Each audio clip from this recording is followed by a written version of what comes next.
Hello everyone, a very good evening and welcome to Byju's Exam Prep. Welcome to our weekly current affairs webinar. So today we are going to discuss a few important current affairs topics that were in news over the last 1 week. The discussion is largely prelims oriented and we are going to discuss 8 very important topics today. Before we start, let me just remind the new students who have joined us as to how to make use of the application. Once you log in to Byju's Exam Prep app, right, by providing your mobile number. Once you log in, you will see the IAS tab here.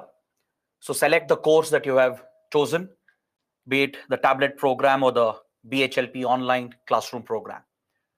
So once you select your program, you're into the portal and you'll be able to access all the material, be it classes, the study material, the notes, everything will be available in one single place. So with this basic introduction, let's start out with today's discussion.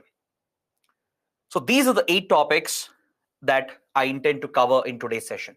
Over the next 2 hours, we're going to discuss all of these topics in complete detail. We'll start with a discussion on mineral supply chains. We'll be talking about the United Nations World Geospatial Information Congress, the issue of lead poisoning in India, the Global Hunger Index that was recently brought out, and few small topics such as Telemanus, the first slender loris sanctuary in India, the next generation launch vehicle, which ISRO proposes to develop. And finally, we'll end with a topic from environment ecology that is related to the Nila Kurinji flowers. So these are the key topics we're going to cover. And let's start with the first topic. We're going to discuss mineral supply chains. And we'll have a detailed discussion on critical minerals and rare earth minerals. This particular topic has been a trending topic over the last few years. We have chosen this for today's discussion because last week, The Hindu carried a very important article. It examined mineral supply chains, the importance of these supply chains, and how India, in particular, is facing challenges in accessing critical minerals and rare earth minerals. So in this context, we need to understand everything about critical minerals and rare earth minerals. We'll see why the topic is in news, in what context is it relevant for India. We'll talk about the basic background, the basic facts that are needed for your prelims. We'll also cover a little bit of analysis so that you will be able to answer any conceptual questions that might come from this important topic. See, this year, during the Independence Day speech, Prime Minister Narendra Modi, he called upon India to become self-sufficient, to become Atmanirbhar with regard to accessing critical minerals and with regard to India's energy security. The Prime Minister gave a call that when it comes to India's energy security, India should become self-sufficient in the coming days. India has laid out grand plans to switch towards clean, renewable forms of energy. This is a part of our climate action commitments as well, to reduce our emissions and to achieve net zero emissions. Under the Climate Change Convention, India has committed to achieve net zero emissions by 2070. This is a commitment that India has made under the Paris Agreement. So to bring down our greenhouse gas emissions, primarily through fossil fuels, and parallelly to switch towards cleaner, renewable forms of energy and to reduce our import dependency on fuel, on energy, India has made a very ambitious strategy to ensure that we will transition towards cleaner, renewable forms of energy. With regard to this transition, the primary focus is on the development of battery technology, which is critical for electric vehicles. If we have to move away from fossil fuels, fossil fuel-based transportation, the solution, the answer is electric vehicles. Electric vehicles which are powered through batteries.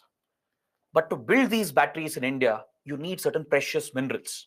There are certain critical raw materials which are needed to ensure that we will scale up the production of electric vehicles in India. So in this context, the Prime Minister had given a call to transition India towards clean, renewable energy, and he called upon India to become self-sufficient and Atmanirbhar with regard to its energy security. So this has brought attention to the topic of these critical raw materials. that includes critical minerals and rare earth metals. However, these critical minerals, they're not easy to access. Not every country is blessed with these resources. To build electric vehicles, to produce the batteries that are needed, you will need precious critical minerals like lithium, cobalt, nickel, and as well as several rare earth metals. All these minerals that we are mentioning here, they hold a lot of economic and strategic significance in the coming years. They are crucial for various industries, including defense, aerospace, space technology, etc. And they also have a huge application with regard to battery technology and electric vehicles. These resources, they are found in just a few countries. Only few countries are blessed with these raw materials. Not every country has access to these supply chains. So securing access to these raw materials is absolutely essential for a country like India if we have to transition towards electric vehicles and clean technology. So it's in this context that critical minerals become very important for us, even rare earth metals. So over the next 5 to 10 minutes, we'll have a detailed discussion on critical minerals and rare earth metals, which can be a very, very important topic under science and technology for your prelims. See, according to the US government, critical minerals are those minerals which are absolutely vital or critical for several industries, and they hold strategic significance. These minerals are even considered as strategic minerals because they have a strategic value. They are vital for various industrial sectors, and they are crucial not just for the economy of the nation, but also for the country's national security as well. Because these minerals, roughly around 35 plus minerals, they find application in various industries. They are used in telecommunications, electronics, in manufacturing of semiconductor chips. They are used in the energy sector, defense, aerospace, electric vehicles and transportation. So across a wide range of sectors, these critical minerals have a key application, especially in the future, in the coming years. So around the world, especially amongst the big powers, there is a rush between them to corner these resources, to gain access to these resources. Some countries have limited supplies of these resources, but some of the countries are blessed with enough reserves, and these countries hold a lot of value for every other key power. So they're trying to secure these supplies in order to secure the future of their economy and also to protect their strategic and national security interests. So powers like US, China, Japan, Canada, European countries, and of course India, they're all in this competition, in the middle of the competition, to gain access to these critical resources. These critical minerals that we are referring to, that includes elements like lithium, right? Lithium, as I mentioned earlier, finds application in batteries. Even helium finds application in medical devices like MRI scanners. Uranium, which is a radioactive material, is used for radiation therapy to treat cancer. Potash is used in producing critical fertilizers for agriculture. Indium is used in making of LCD screens and across the semiconductor industry. Strontium is used in fireworks, and it finds application in many other key industries as well. This is just a small example, a small insight I'm giving into the area of critical minerals. And you should have a basic understanding of the application of these critical minerals. The reason why they are considered critical is primarily because of their limited supply. As I mentioned already, there is a concern around the world that the availability of these critical raw materials might become difficult due to the limited resources present around the world. And supply chains which are supplying these critical minerals, they can get easily disrupted. Recently, in the last 2 years itself, we have experienced major shock events which have disrupted global supply chains. For example, the COVID-19 pandemic, the Russia-Ukraine conflict, they've had a huge impact on the supply chains, and the supply of critical minerals and rare earth metals have been affected. They have been disrupted.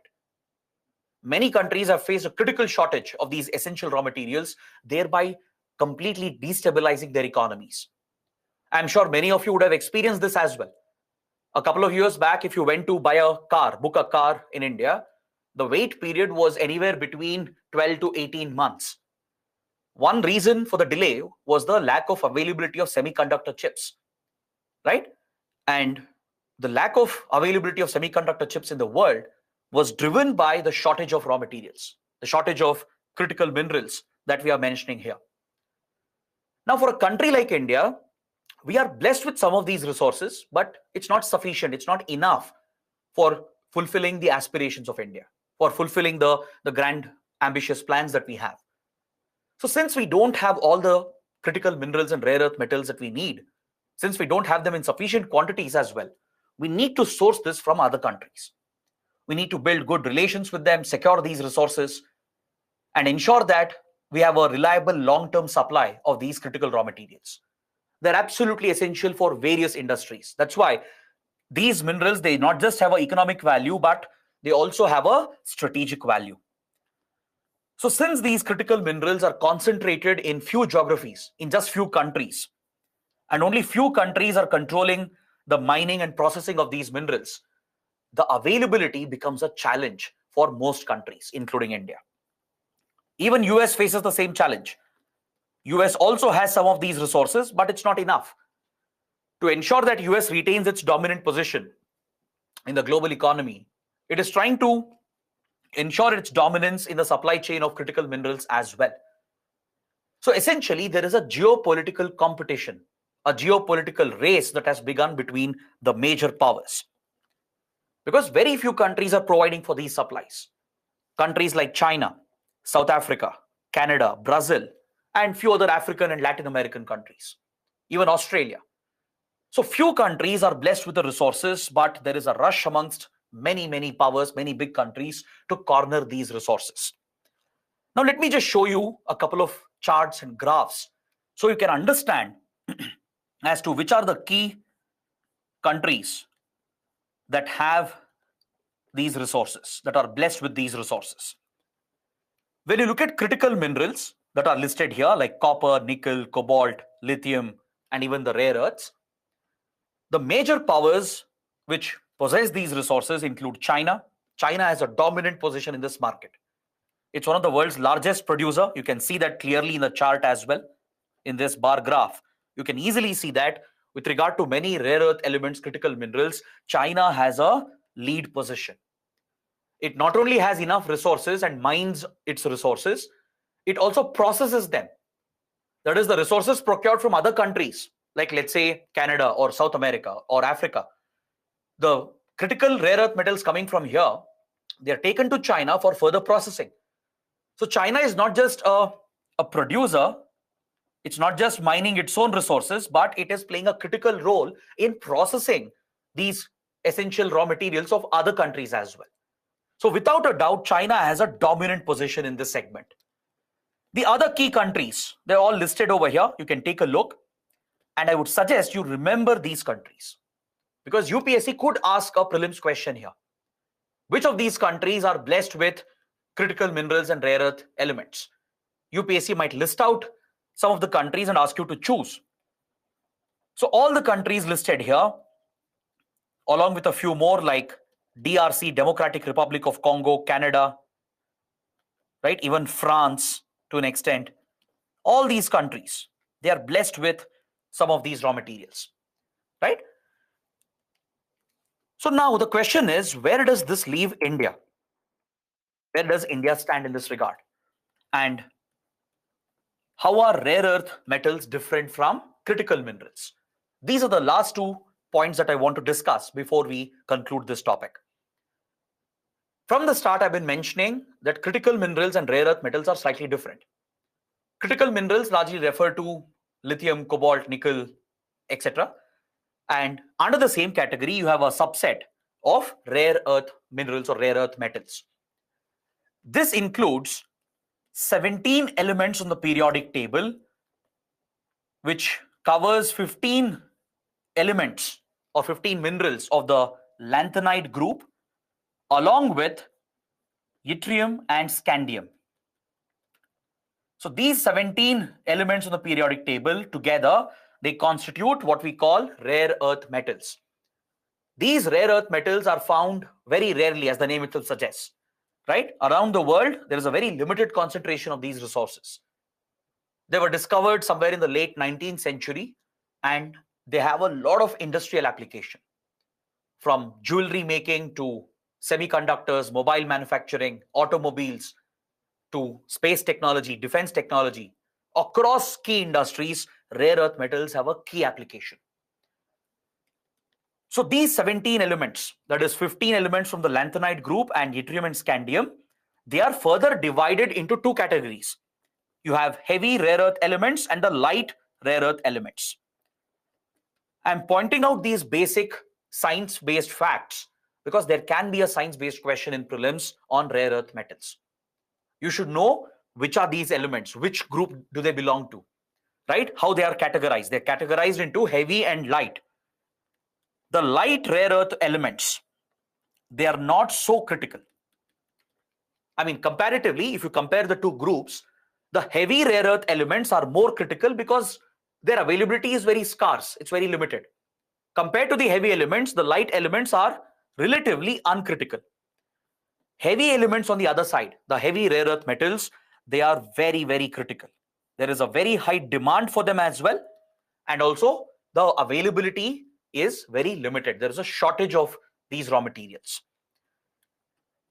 Even within the light rare earth elements, there are few rare earth elements which are also critical, like neodymium. I told you that most of the light rare earth metals are not so critical, but some of them, like neodymium, is very, very critical because it is used widely in the mobile manufacturing industry. It is used to produce medical equipment and even electric vehicles. Is that clear? It finds a key application with regard to semiconductor manufacturing, manufacturing of batteries, etc. So it's very, very important for any major economy to secure these resources, to have access to these essential resources. Even in other forms of clean energy, like wind energy, in wind turbines, right? There are these magnets, highly powerful magnets that are used, which are manufactured by using some of the rare earth elements. There are other heavy elements like dysprosium, yttrium, cerium.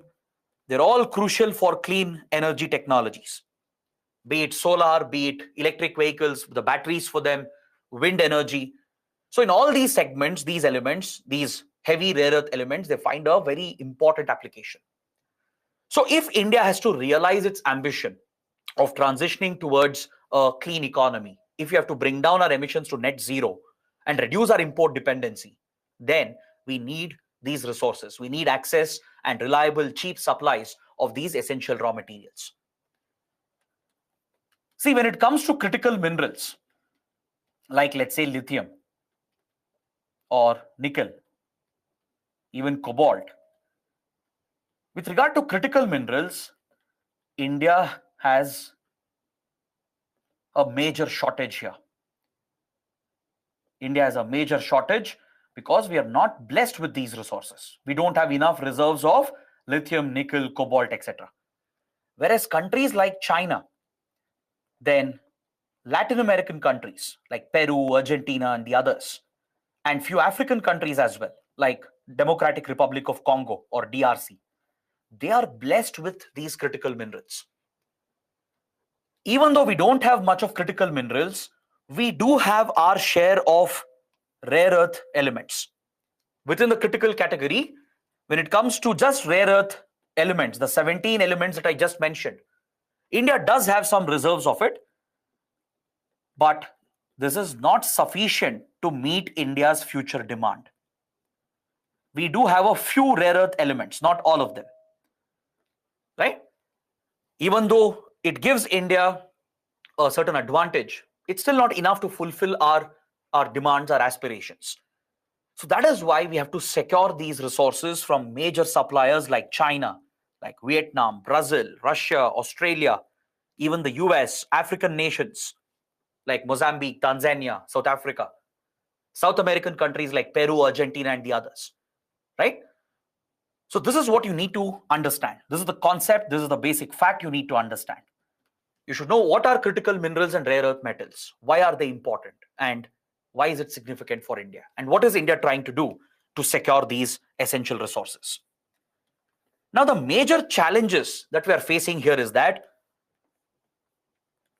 as mentioned, these critical minerals and your rare earth elements, they are found only in few geographies, in few countries. They are concentrated in certain regions. The problem is some of these countries are located in a geopolitically sensitive location. Now take DRC, for example, Democratic Republic of Congo. It is hit by a civil war. You don't have a stable government. There is no peace and stability in DRC. If that is the situation in such a key country, how can you access and secure those resources? The same is the case with many other countries. Geopolitically, they are sensitive. Either they are aligned with US and Western countries. Some are aligned with China, where China has made massive investments through its Belt and Road Initiative.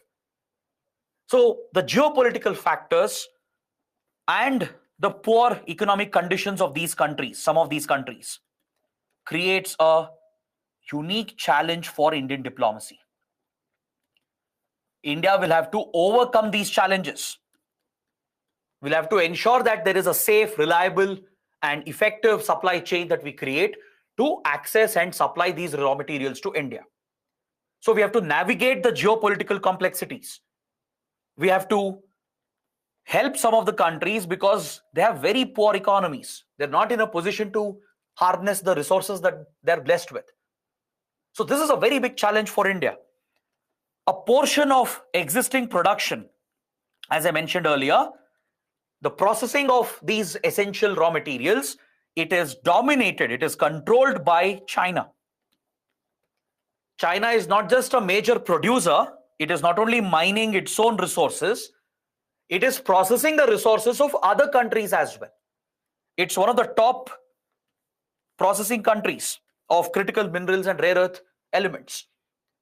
China has already built very close strategic ties with some of these countries through its Belt and Road Initiative. It has made very big investments. It controls many of the mines in other countries. These resources are harvested from other countries, taken to China for further processing.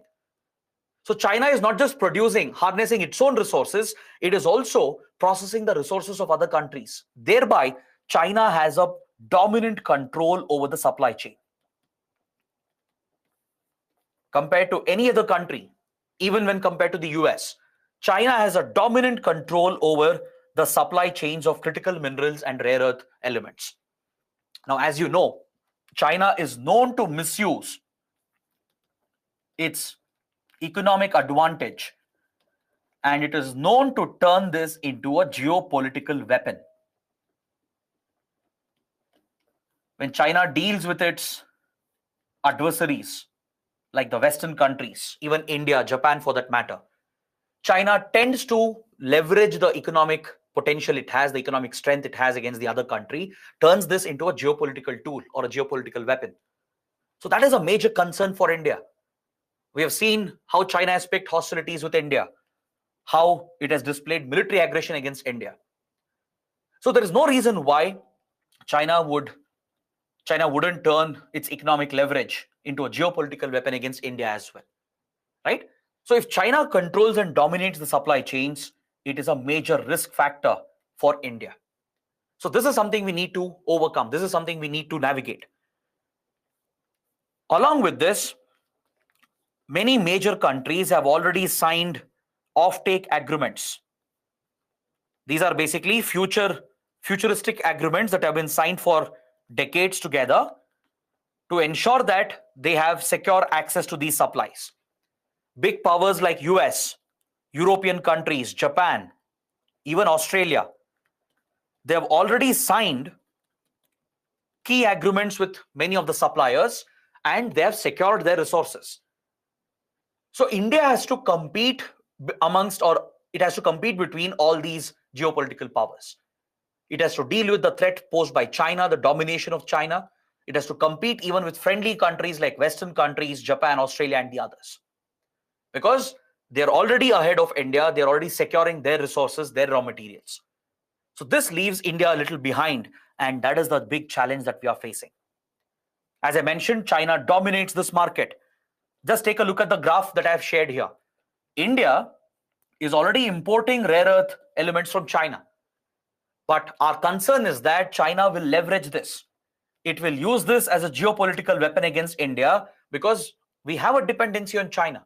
You can see in the graph, over the last 15 years, our import of rare earth elements from China has gone up considerably. This will increase in the future. So now India is looking to diversify the supplies. We want to reduce our dependency on China and develop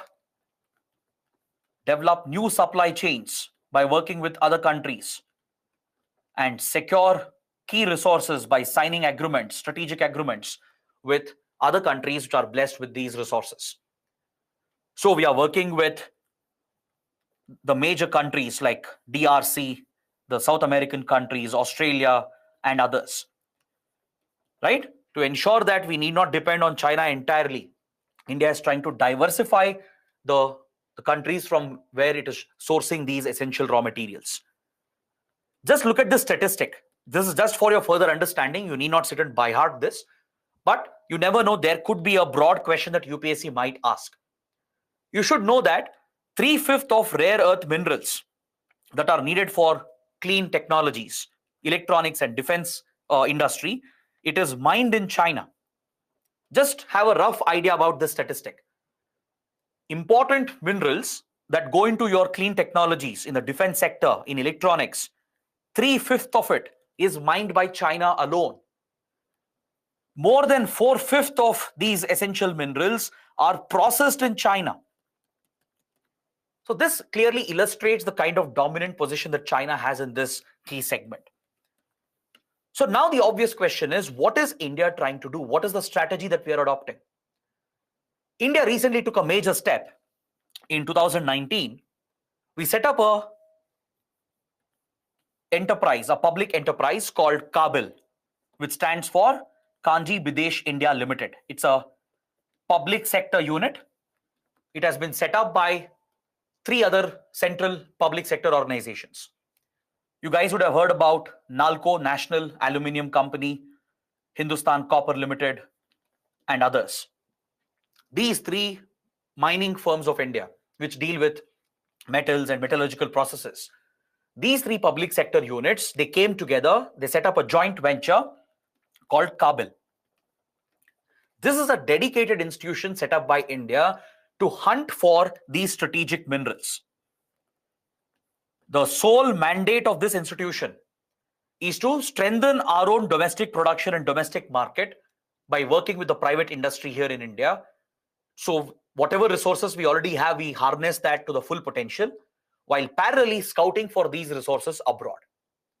So KABIL has a dual mandate to develop the domestic production, to develop the domestic market, create a supply chain indigenously, because even we do have some of the resources, right?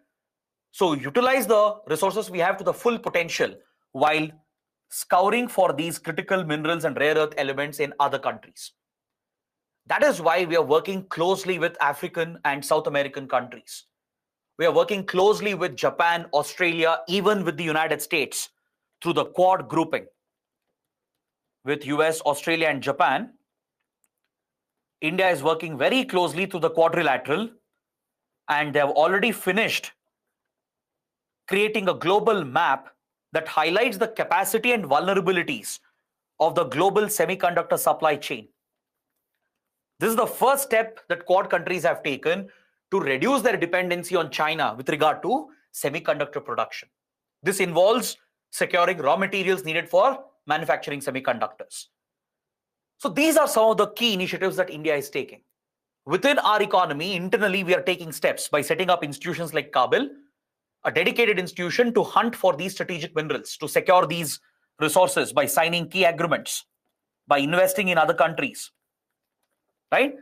Parallelly building the domestic market and harnessing the full potential of the resources, the limited resources that we have, and working with friendly countries like the Quad nations and working with key suppliers from South America, that's Latin America, from Africa, and other parts of the world. These are some major steps that India has taken.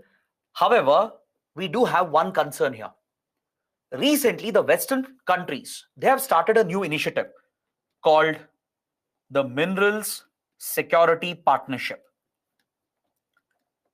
This was a very recent development.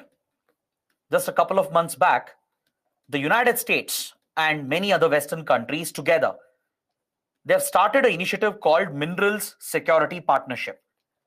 This is a coalition of these like-minded countries to secure these very critical minerals and rare earth elements. But surprisingly, they have left India out. India is not part of the partnership. India has expressed this concern to US and the other Western countries. Even though we are close friends of these countries, they have left India out. So even though India works with them through quadrilateral, through bilateral agreements and initiatives, India has been left out in this key partnership that could have given India the right stage for securing these key resources, right? So that is something that you should be aware of. So in prelims, there can be a question here on any of these subtopics that I have mentioned. There could be questions on critical minerals and rare earth elements, their application in the industry. There could be questions on the requirement of these raw materials for India. There could be questions on the countries where the resources are present, the country which dominates this segment, and what steps India is taking, right? There could be a question on Kabul, a question on quadrilateral working in this particular domain, a question on mineral security partnership, because India has been left out from the initiative. On all these topics, there could be a possible question. So that's why it's a very big and a very important topic, and we have spent a considerable amount of time to ensure that we cover this comprehensively. So now, if you have any questions, do let me know before we move to the next topic.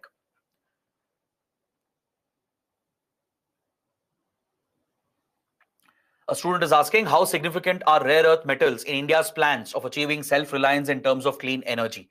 They are absolutely critical.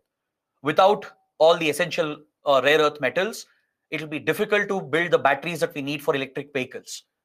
It will be difficult to produce the components needed for solar industry, the components needed for the wind energy industry. So transitioning towards clean energy requires all these essential rare earth elements. Sir, what's the difference between heavy and light rare earth elements? Their atomic mass is different, the chemical composition is different, and their applications are also different. What's the difference between critical minerals and rare earth metals? See, critical minerals is a broader term. It refers to these key minerals like lithium, cobalt, nickel.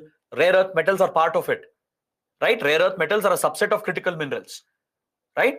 So critical minerals, they are present in sufficient quantities in some parts of the world, but they are critical because there is a scarcity. Very few countries have access to them. Rare earth metals are a subset. They are a component, a subset of critical minerals.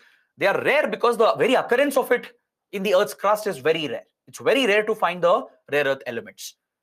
So you can say that rare earth elements are more critical than the broader set of critical minerals.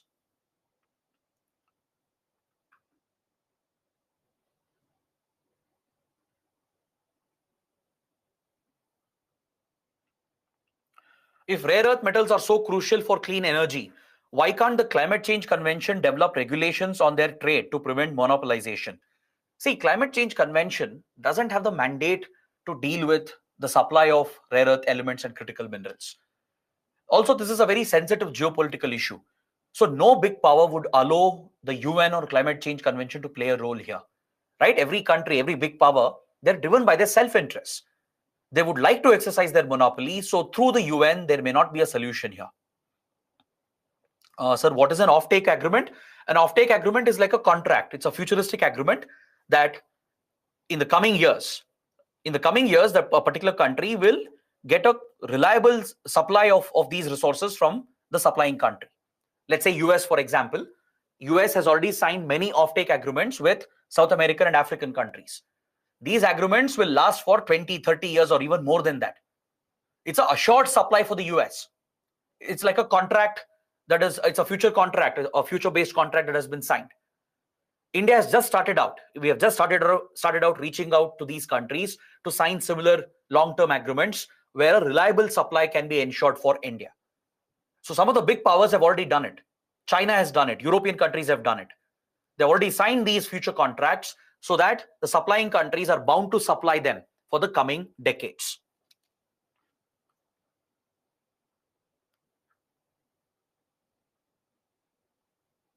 Why India is not signing MOU with other countries to secure these mineral access? We are trying to do that. We are already signing agreements. We are working with Australia. Australia has some of the critical minerals. We are working with US and Canada, right?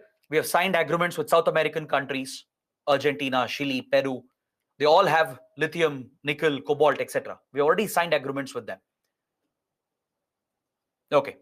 So guys, these are the questions. So now let's move to the next topic. Next, we're going to talk about the United Nations World Geospatial Information Congress, which was held last week in Hyderabad. India hosted this UN Congress that dealt with geospatial information. It was held at Hyderabad. So during this Congress, which was inaugurated by Prime Minister Modi, the Prime Minister made a mention of a scheme called Swamitwa scheme. So these are the two key topics that I would like to discuss for the next 10 to 15 minutes.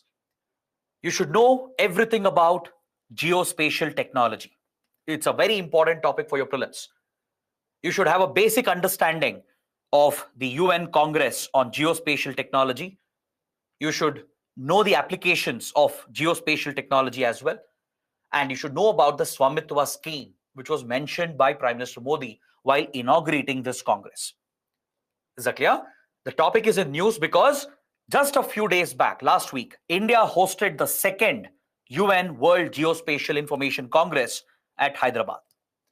The theme of this Congress was to enable the global village and ensure that no one is left behind with regard to capitalizing the potential of geospatial technology. Basically, the focus, the theme was on ensuring inclusive and equitable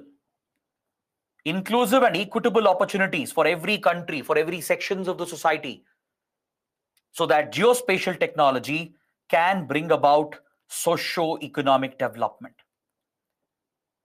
Geospatial technology has the potential to transform your economy. It has the potential to address key economic challenges, to address poverty, to create jobs. That's why you need to understand what is geospatial technology, what are the applications. This second Congress of the UN World Geospatial Information Congress that was held, it focused on inclusivity, ensuring that this key technology is available to every country. It's available to every region so that humanity in general can benefit from the benefits arising out of geospatial technology. So let's understand a little more about this. See, this Congress was hosted by India's Ministry of Science and Technology. The first Congress was held in 2018-2019, and it was hosted by China. That was the first UN Congress on geospatial information. So this first summit that took place around 3 years back, it was hosted by China. So now the global community is following up on this, and the second Congress took place in India last week. India hosted this event. It was organized by the Ministry of Science and Technology along with the United Nations. So let's understand a little more details about geospatial technology and understand India's approach, India's policy towards harnessing the potential of geospatial technology. But first, let's start with the basics. What is geospatial technology? You just need a basic understanding, a basic idea. See, as the name itself indicates, it refers to, or it has something to do with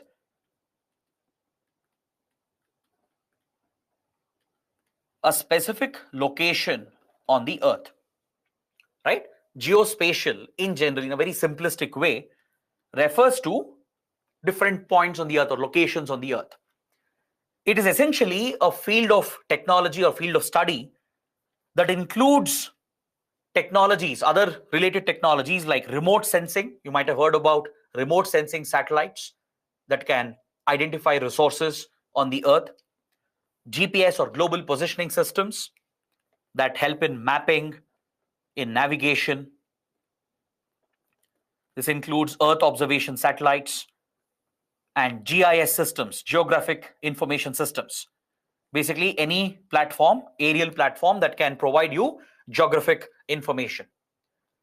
So land-based information with regard to specific locations on the earth can be collected through various platforms. We have our Earth observation and remote sensing satellites, right? ISRO, for example, India Space Agency, has already placed a number of remote sensing and Earth observation satellites in orbit. We also have global positioning systems like the American GPS, the Russian GLONASS, then Galileo system of the European countries, the European Space Agency. ISRO also has a regional navigation system called the NAVIC, or the Indian Regional Satellite Navigation System. So many countries, many big powers, including China, of course, they have developed their own global positioning systems, right? These are nothing but technology platforms which are collecting geographic information. They are capturing geographic information about different location points on the earth, right? You can do the same by using drones. You can collect this information via radars. You can collect them through aircrafts as well, which are equipped with optical instruments.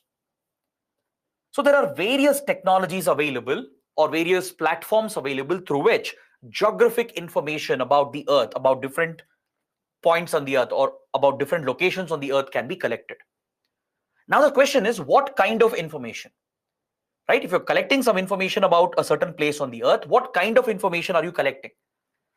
This could be any information with regard to a specific point, a specific location that serves a useful purpose. For example, it could be the location of an infrastructure project, the location of a road, the alignment of a road, the location of a port facility, the location of an airport, for example, right? If you can pinpoint and identify this location, link it with the corresponding infrastructure that is present at that location, right? If you do this through geographic information, through GIS systems, through remote sensing and GPS systems, this technology broadly is called geospatial technology.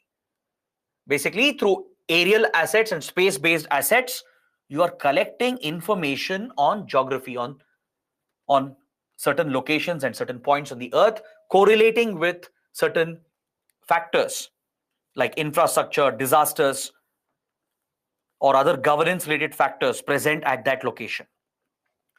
So when you correlate or when you map the location with the phenomena, the events, the factors of that location, this information becomes very valuable.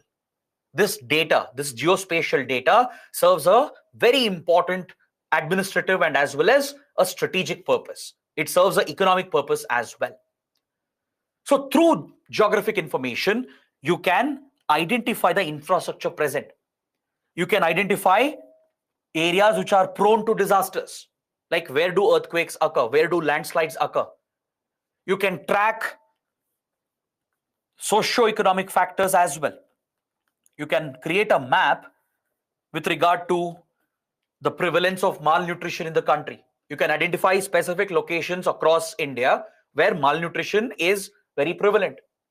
You can track the spread of infectious diseases like a pandemic or an epidemic, right? Even when COVID-19 pandemic broke out, geospatial tools were used by the government and also by the healthcare industry to contain and manage the pandemic. You can track the spread, the prevalence of a particular disease. You can estimate the resources that are present. You can mark out the different resources that are distributed across a country. So you can mark a location and attach that location with certain factors associated with that location. A certain event that has happened, for example, like a disaster or infrastructure that is present there, or phenomena or events that are occurring at that location. If you tag the two and create a map, that data is your geospatial data. Is that clear? It involves information of public interest. This data has public value, it has economic value, it has strategic significance as well. It can serve a military application. It can be used for border management, border security, to check infiltration. So without a doubt, geospatial technology is a dual use technology. It has a military application, a strategic application, and a commercial economic application as well. So you can identify roads, infrastructure, the localities. You can plan your urban development models. You can track the development of your railway networks, plan future projects, identify water bodies, plan irrigation projects, water management, water conservation projects. You can plan public amenities, improve your governance, improve government service delivery. Similarly, the private sector can also make use of it, right? Many tech-based companies, be it Amazon, be it Swiggy, Flipkart, right? They all make use of geospatial data. It's absolutely crucial for them, right? So by linking location with relevant data, they can create better products, better experience for their consumers. They can make the economy more efficient and thereby promote economic growth and as well as create jobs. So geospatial data has very, very important applications. It is used to create smart maps, intelligent maps, which contains valuable data, valuable information. You can create models of a particular location, and you can tag significant data or relevant data, and you can geo-reference that data. Is that clear? Now let's say pandemic is spreading in cities like Delhi and Pune. The spread and the prevalence of the disease can be tagged by, and it can be tracked more efficiently by using geospatial data. So you can plan appropriate interventions. You can give more priority to those areas where the disease is spreading rapidly. So this data serves a wide number of applications. The list goes on. There's a very long list of these applications. Key decisions from the government and also from the private industry, they are based on geospatial data, the mapping data, right? Several policy decisions of the government. For example, let's say a region is hit by drought and the government wants to provide compensation. To decide that, geospatial technology will be used to even register property, to register agricultural land, to survey agricultural land, to collect revenue, to collect taxes, to provide benefits to the farmers and other lower sections of the society. For all of that, geospatial data can be very crucial, can be a very crucial tool that brings efficiency. It will simplify governance and administration. Is that clear? It can lead to overall improvement in governance and in public service delivery. Take schemes like PDS, for example, public distribution system. Schemes like Manrega. They're all using geospatial data. They're using these intelligent maps that have been linked with or correlated with relevant data, which helps in better implementing these government schemes and programs. In planning infrastructure projects, connectivity projects, geospatial data is used. So it can lead to overall socio-economic progress, boost economic growth, and promote job creation. So as you can see, geospatial data has a wide application across sectors, across industries. If you look at India, India largely treated the geospatial domain as a strategic domain. In the initial years, I'm talking about 1990s, during that era, during 1980s, 1990s, India was very closed when it came to exploiting the economic potential of geospatial technology. We were largely treating geospatial technology as a strategic area that serves a military application, a defense application. So as a result, for many years, this sector was not opened up for private competition. It was not liberalized. It was tightly regulated by the government. Since it has implications for our internal security and national security, for many years, geospatial domain was kept monopolized by the government only. The government had sole control, sole authority in this domain. The government was using it for resource mapping, for planning irrigation projects, infrastructure projects, for disaster management, right? Along with the military and defense applications. As I mentioned earlier, government organizations like ISRO, they were leading these efforts. There are few more institutions, I'll mention them as well. They had developed many geospatial projects and they had created these geospatial maps of India, and the data was being used by various government departments and agencies to provide better services and to deal with various challenges that were facing the country. But slowly, India has opened up. In the last 15-20 years, we have gradually opened up the geospatial sector. Today, we have liberalized this domain. We have deregulated this sector. It was done last year in 2021. India brought out a deregulation policy, and now the sector has been thrown open completely for private participation. Initially, a limited liberalization was carried out. The government still held a tight control, and private players had to apply for licenses, even to produce basic maps, right? Or to use GPS tools for navigation, like, let's say, apps like Ola, Uber, right? Or apps like Swiggy, Zomato. If they had to use geospatial data, they had to apply for permission from the government. Now all of that has been done away with. The government has deregulated the sector, removed all the restrictions that were there, and liberalized the sector entirely. So India is making rapid advances in this domain because we know the potential. We have already seen the benefits because it benefits the common man. Even though it seems like a high-end technology, right? The benefit reaches the common man. ISRO has proven this. Through various remote sensing satellites, through geospatial mapping, we have delivered development and better progress to the grassroots. Agriculture has benefited. Water management has benefited. Resource management has benefited through this technology. The government has seen the results. So now we have thrown open the sector for private participation. So you should be familiar with the key institutions of India which have harnessed geospatial technology. Institutions like the Geological Survey of India, then the Survey of India responsible for mapping, then NATMO, National Atlas and Thematic Mapping Organization, ISRO, of course, National Informatics Center, and many others. They've all implemented GIS-based projects. They've implemented projects based on geospatial information or geographic information systems. Right? The examples go on. Even the Election Commission can make use of the data to make elections more efficient. So today, we are throwing open this sector to private industry, especially to encourage the startups, the tech-based startups, which can further boost research and innovation in this domain. The possibilities are endless over here. So that's why last year, India has deregulated and liberalized this sector entirely. Understood? So during the latest summit that was hosted by India, during the UN Congress that was held at Hyderabad, Prime Minister Modi, while inaugurating the Congress, he pointed out the benefits, the advantages of geospatial technology.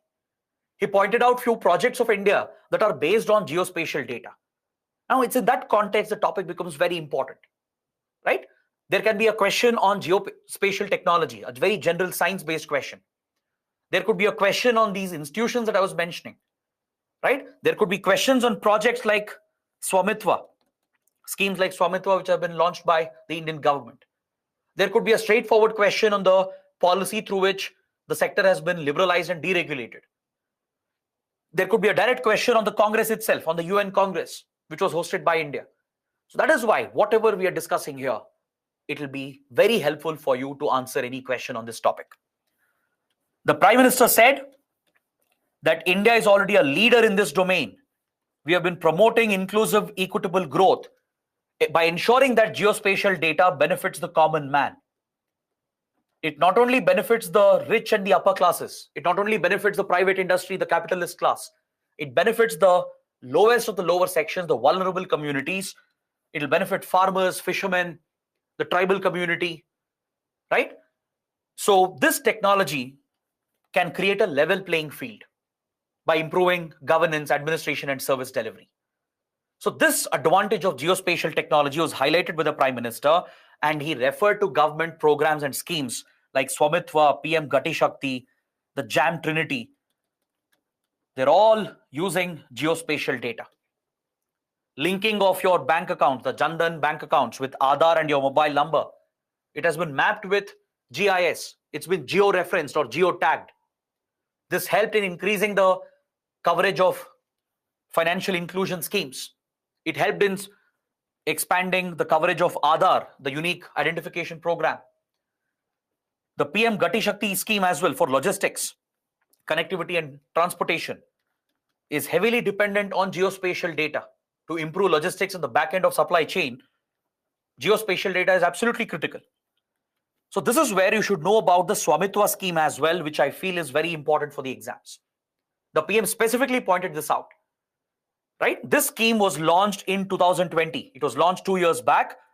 Swamitwa stands for Survey of Villages and Mapping with Improvised Technology in Village Areas. Under this scheme, it's a central sector scheme sponsored by the Government of India. Under this scheme, drones are being used. Drones are being used to map properties in rural areas. So that the properties are mapped by using drones. It provides for very effective, foolproof mapping, and it will streamline property documents and property ownership. Right? So this will improve tax collection. It will benefit the farmers as well in receiving compensation. It will secure their title rights. So this key scheme has been implemented by India, and that's why Swamitwa scheme is very important. You can have a basic question on this. Please know the purpose of the scheme, when was it launched, and please note down it's a central sector scheme sponsored by the central government. During the UN Congress, an integrated geospatial information framework has been set up through which the member countries will cooperate with each other. They will work with each other to share the technology. They will coordinate so that through geospatial cooperation, they will try to achieve SDG targets. To achieve sustainable development goals like addressing poverty, dealing with disasters and climate change, improving nutrition, right? Improving health indicators. For achieving all these SDG goals and targets, geospatial data can play a critical role. It can help in expanding the coverage of key welfare programs. It can help in tracking progress, in generating feedback. So through this framework, integrated geospatial information framework, the members of the Congress, the UN members essentially, they will collaborate with each other. They will share the resources, the technology, so that no one is left behind. That was the theme of the Congress. To ensure that geospatial technology is available to everyone. To ensure that there is inclusiveness, there is equitable access for everyone around the world. So these are the key developments that happened, and that is why the topic is very, very important. Is that clear? So now let's see if there are some questions. Shubham is asking, sir, what do you mean by SDG? SDG stands for Sustainable Development Goals of the UN. These are development targets laid out by the UN, which countries are trying to achieve by 2030.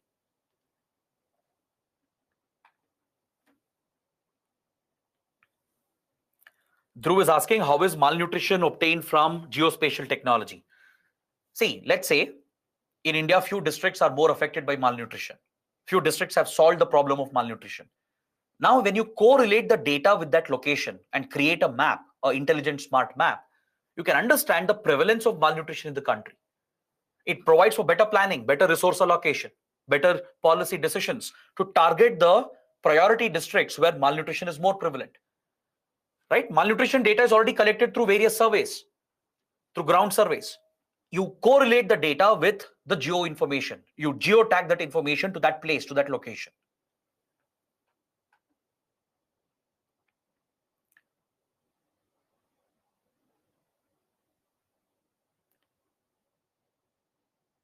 Rajul is asking, sir, what is public service delivery? Public service delivery is government delivering socio-economic welfare programs. If government gives subsidies, pensions, scholarships, all of that is public service delivery, right? The government is delivering a public service. the government distributing rations, the government providing fertilizer subsidies. All of that is public service delivery.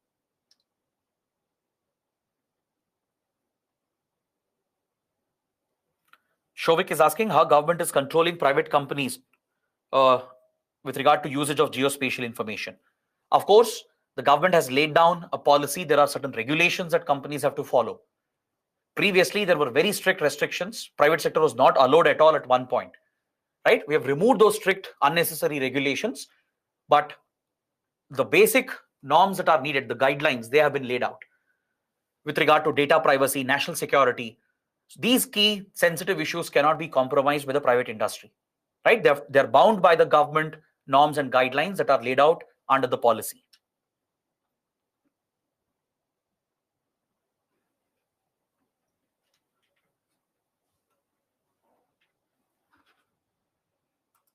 Let's see if there are further questions.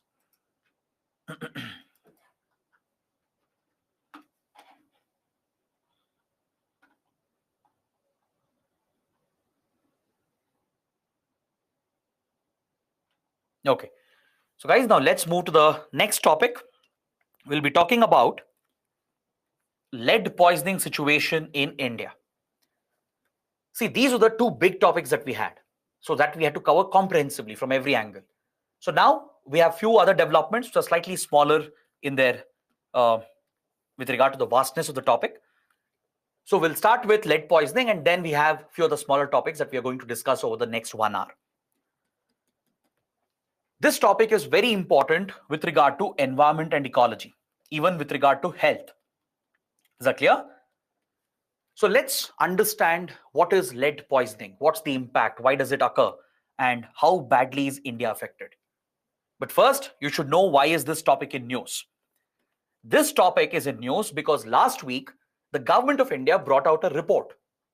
The Niti Aayog, which is the think tank of the government of India, along with the CSIR, the Council of Scientific and Industrial Research. These two institutions, Niti Aayog and CSIR, they brought out a report which pointed out that India bears the world's highest health and economic burden due to lead poisoning. Essentially, the report concluded that India is the most affected country with regard to lead poisoning. So this is a topic that's relevant not just for environment and ecology, but it has implications for other subjects as well.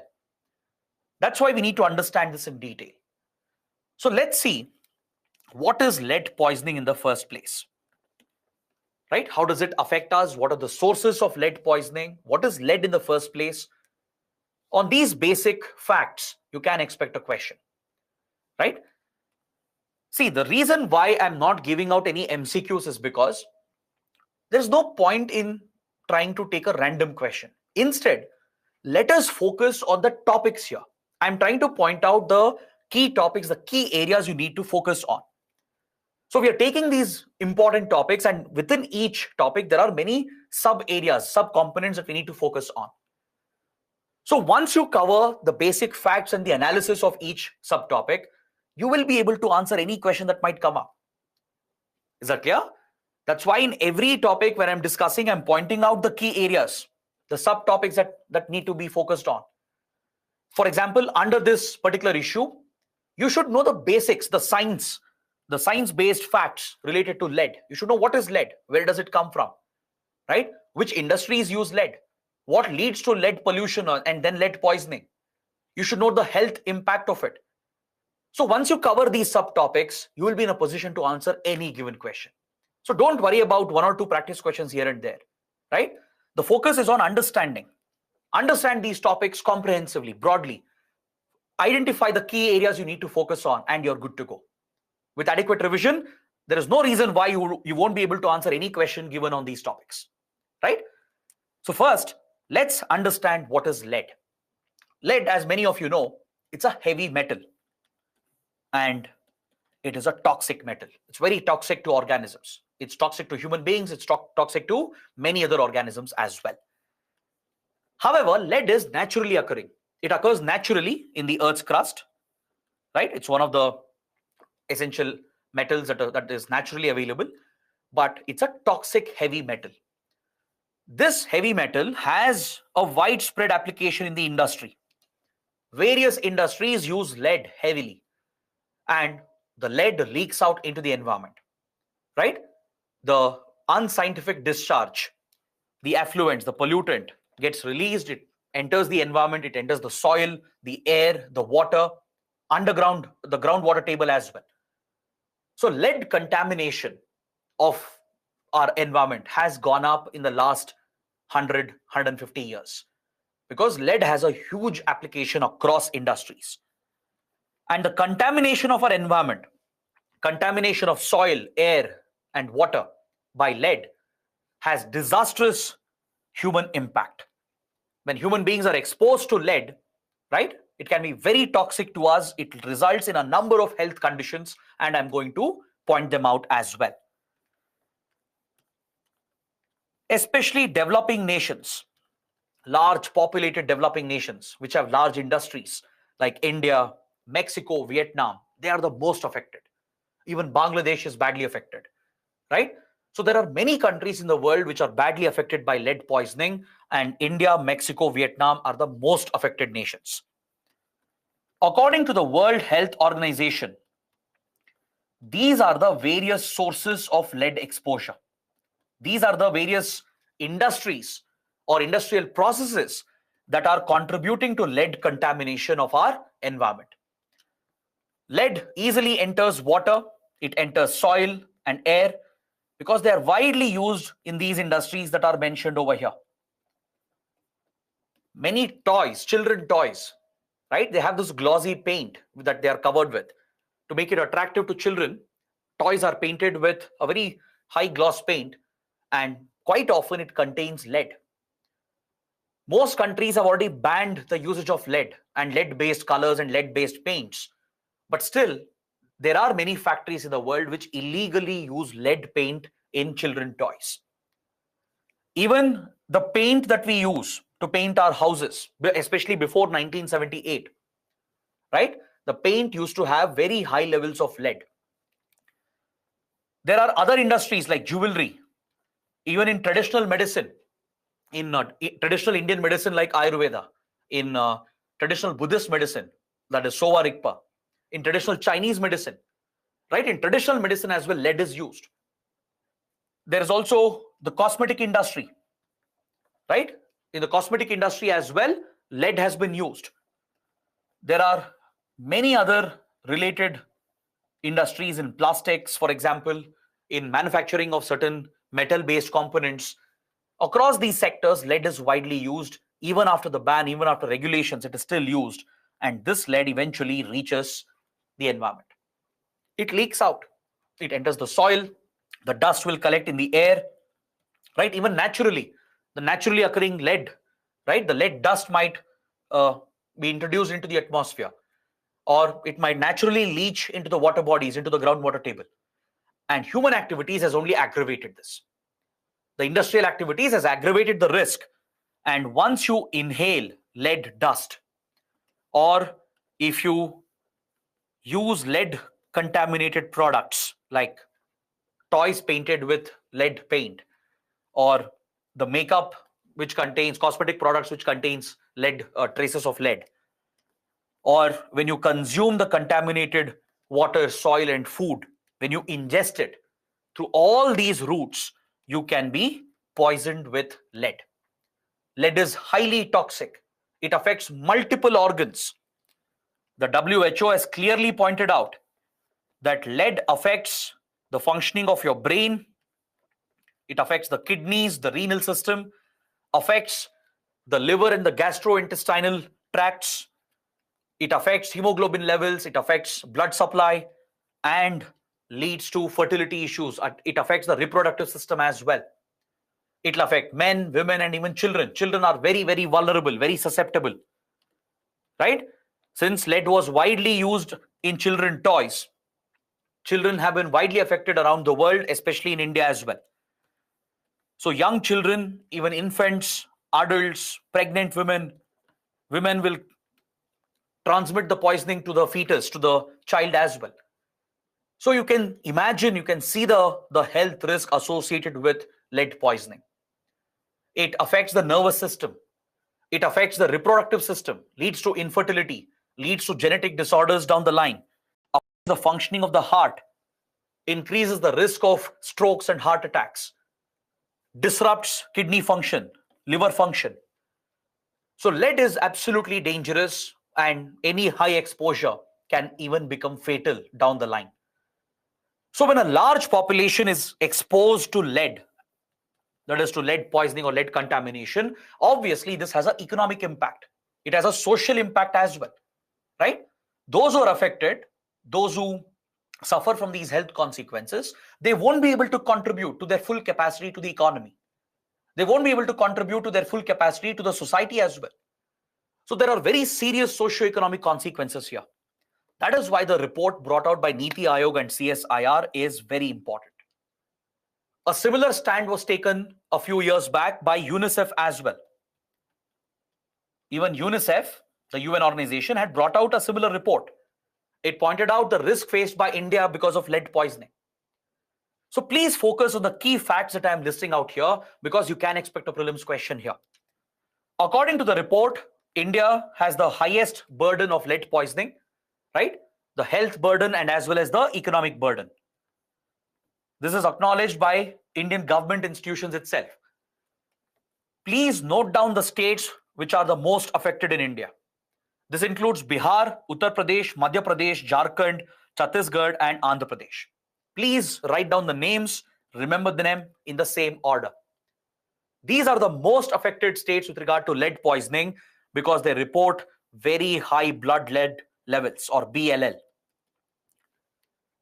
Right? In this exercise by Niti Aayog and CSIR, blood samples were collected across the region, especially from children and even from adults. And the blood samples are tested for lead contamination, and majority of them report high levels of lead in their blood. Right? The BLL levels, the blood lead levels, are higher than the threshold. It's higher than the prescribed safe limit, and it obviously leads to very serious health consequences. Even the minutest of lead contamination can have health consequences. And across India, especially children are widely affected because our water, our soil, our air has been contaminated. Is that clear? These states account for 40% of India's lead poisoning cases. Understood? So obviously you can estimate, or you can at least grasp the extent of the seriousness of this threat. With this, the health outcomes will be disastrous in these states, right? It will affect infant health, the health of children, their development, their physical, mental, emotional development gets compromised. So these affected individuals will never be able to fully function and contribute to the society and the economy. It increases mortality rates, it increases the risk of other related diseases, right? And as a result, lead poisoning is a very, very serious concern. According to this Niti Aayog's report, 23 states at least in India, they have an average blood lead level of above 5 micrograms per deciliter. This is the basic threshold. This is the threshold referred to around the world to indicate lead poisoning. If your blood contains more than 5 micrograms of lead per deciliter of blood, then you are affected by lead poisoning. The health consequences will be seen. And according to the Niti Aayog's report, 23 states are badly affected. 23 states report an average blood lead level of above 5 micrograms. A similar observation was made earlier by a report by the UNICEF. The UNICEF had brought out a report earlier in 2020. Is that clear? According to the UN report, lead poisoning shaved off an estimated 5% of India's GDP.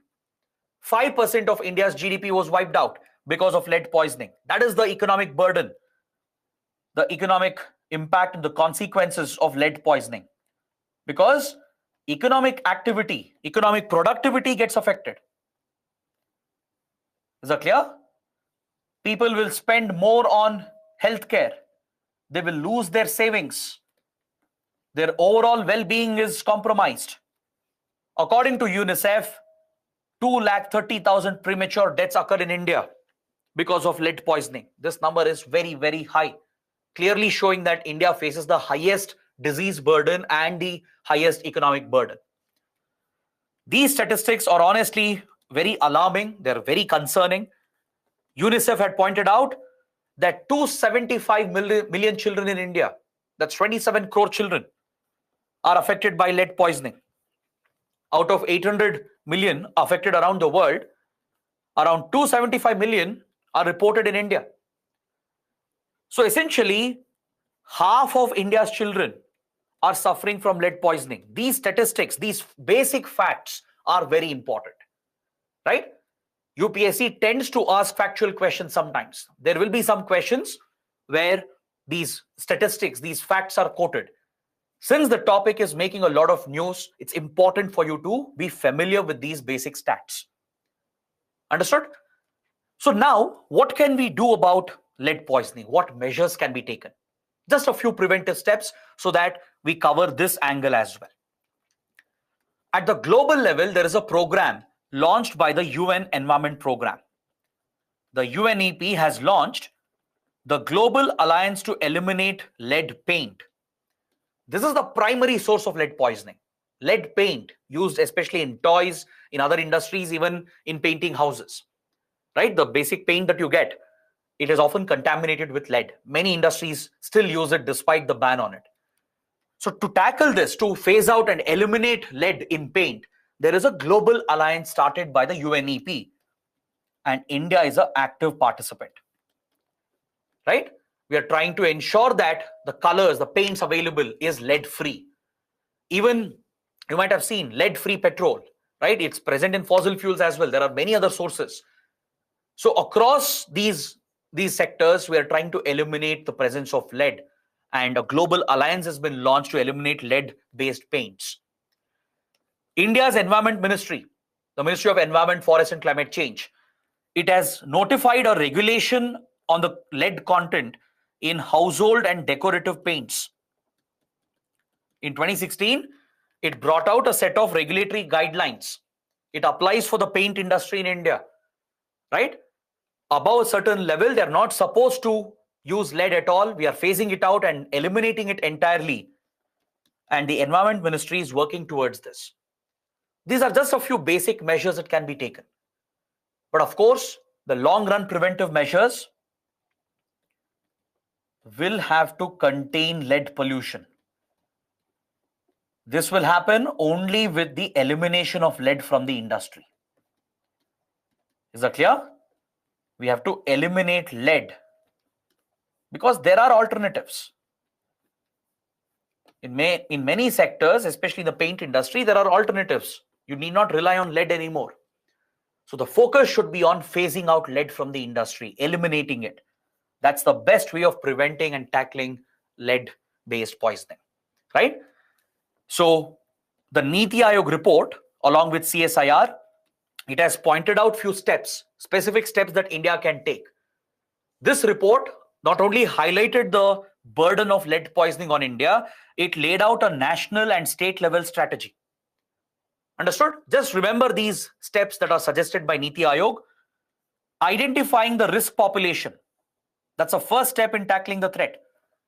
Since lead contamination is widespread, the first step should be to identify the most affected areas, the most affected population. You can do this by monitoring the blood lead levels. Frequently, blood samples have to be tested. Areas affected should be the focus for any prevention and mitigation programs.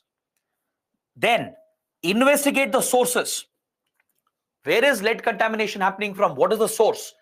Is it a specific industry, or is it a natural source which is leading to the leaching of lead into the air, soil, or the water? So, frequent investigation has to happen when high levels of lead is detected. Our healthcare industry, healthcare workers, they have to be trained, sensitized, so that they can detect the symptoms of lead poisoning. This is a slow disease, right? It's not instantaneous. It's a disease that affects over months and years.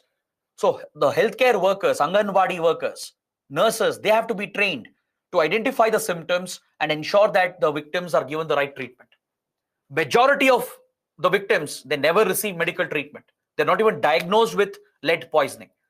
So addressing this is a key challenge for India, along with targeted research and intervention studies to identify any new sources of lead poisoning.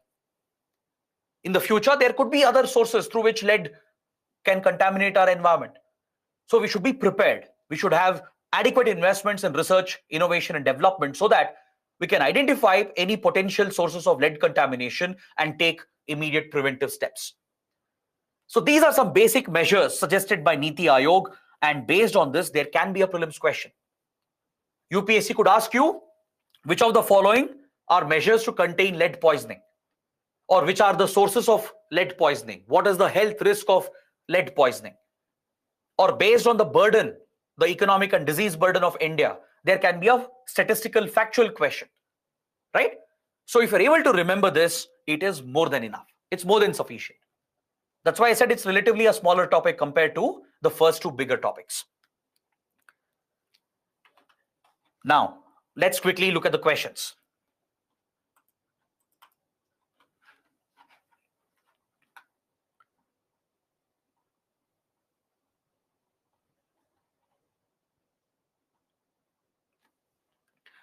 A number of students are asking why India has not fully banned the use of lead in paint and toys. See, usage of lead in toys is completely banned. It's already banned. In paint, there is a minimum threshold that has been set. You can't immediately place an entire ban on it because it will have an economic impact as well. You need to allow the industry some time to phase out lead entirely. Anyways, in the last 30-40 years, most responsible industries, they're not using lead. Right? The big brands, the big companies which produce paint, they don't use lead at all. There are other synthetic alternatives available, chemical alternatives. But there are some illegal industries, many illegal industries, small factories that produce paint that are using lead. This is where local enforcement, local regulation becomes very important, right? So we need to place a check and ban the usage of lead across the industry, especially the paint industry. No big company is using it since 1978 itself, right? Around the world, there was a awareness about lead poisoning. So most big responsible companies, they've already eliminated lead entirely. The government has already banned it. But there are violators. There are these small factories, illegal factories, small companies which try to make profits. They don't follow the due process and they are contributing to the risk.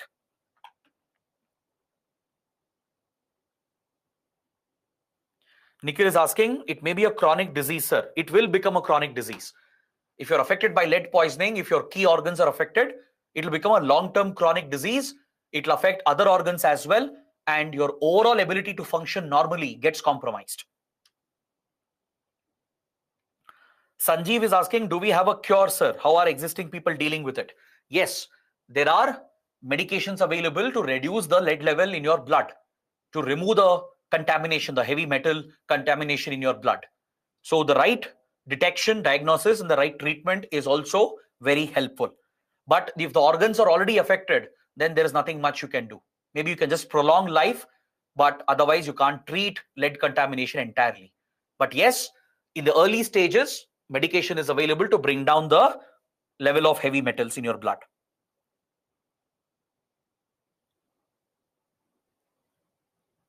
Nitish is asking, sir, how does lead enter the body? Lead enters through various sources. Like I said, lead dust can be in the atmosphere. Just by inhaling the air, which is contaminated with lead dust, your body will take in lead, which is a heavy metal. Then let's say a soil, entire soil area is contaminated with lead. The crops that grow there, or when humans are exposed to that soil for a long period, and if you eat the crops grown in that soil, you'll get lead contamination. You'll be contaminated with lead. Water, right? Lead will leach. It leaches into nearby water bodies and groundwater table. When you consume the water, you will ingest lead and directly enters your bloodstream. So these are various routes through which we can get contaminated with lead poisoning.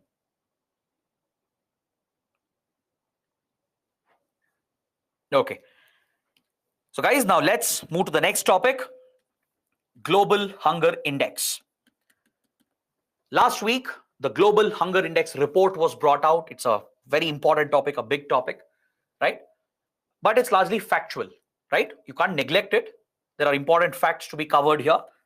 UPSC would definitely focus on such topics. UPSC has a preference for such important global reports. So you should know what is the Global Hunger Index, what is its significance. You should know which organization brings it out. You should know India's performance and what is India's stand on the Global Hunger Index report.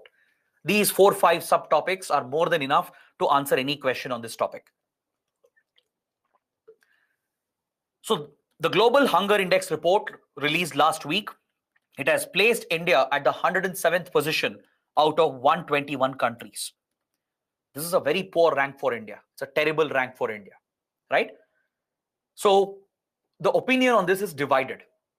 Many critics are pointing out this highlights the level of malnutrition and hunger in our country, the extent of food insecurity in India. But there is a counter argument as well that the index itself is flawed. It's not depicting the right picture. It's a flawed methodology.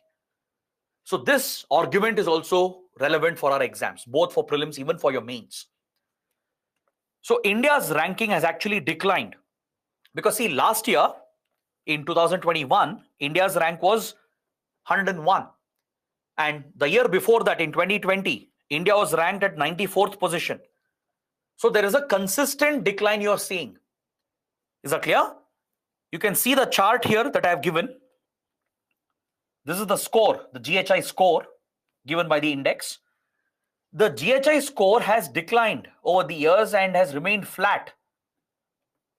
Essentially, in the last 2 decades, the hunger situation in India has not seen an improvement. It has seen a decline and a saturation.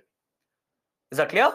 Now, that is of great concern because if you look at our neighboring countries, be it Sri Lanka, be it Pakistan, Myanmar, Nepal, Bangladesh, they are all ranked ahead of India. In the Asia, South Asia region, except for Afghanistan, every other country is ahead of India. Understood?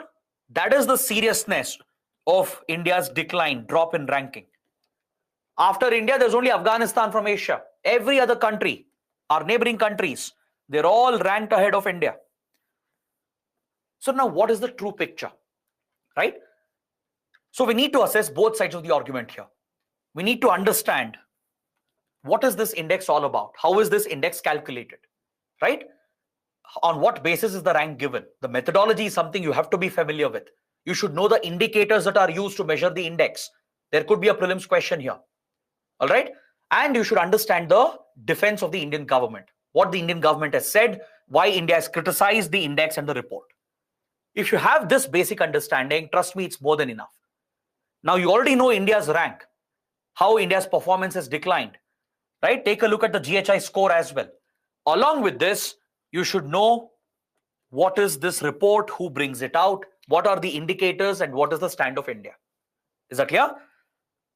This index is brought out by 2 European NGOs, non-government organizations called Concern Worldwide and Wealth Hunger Hilfe. These are 2 important Europe-based NGOs. They prepare and bring out this annual index called Global Hunger Index. It's usually published in October.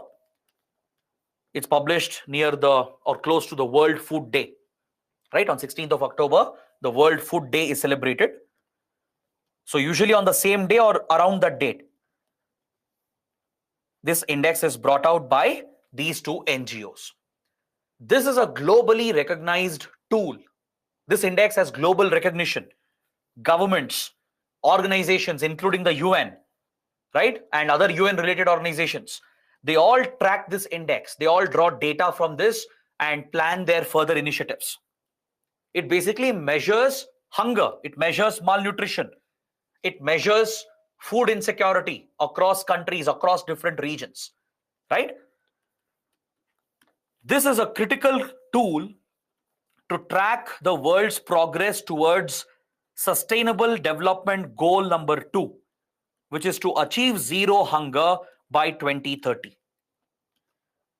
amongst the Sustainable Development Goals, goal number 2, SDG 2, is to achieve zero hunger, to eliminate hunger by 2030. To track the global progress, the most relied upon tool is the Global Hunger Index. So that is the importance of this report. Now the question is, how is it computed? Right? What are the indicators here and how is the index measured? See, the GHI score, which is given, it's a score given in the range of 0 to 100. Okay? If a country has a score of 0, it means the country has zero hunger. Is that clear? Getting a score of 0 is a good score. It's a reverse scale. If you have a score of 100, it means 100% of your population is suffering from a hunger crisis. As you move towards 0, you see an improvement in tackling hunger and malnutrition. India's score is somewhere around 29. That is roughly around 30% of our country is affected deeply by hunger and food insecurity. To compute the index, to get the score between 0 to 100, there are 4 parameters that are used. And I want you to make a note of them. Right? The 4 parameters are listed here. They're also depicted in this image that I have shared.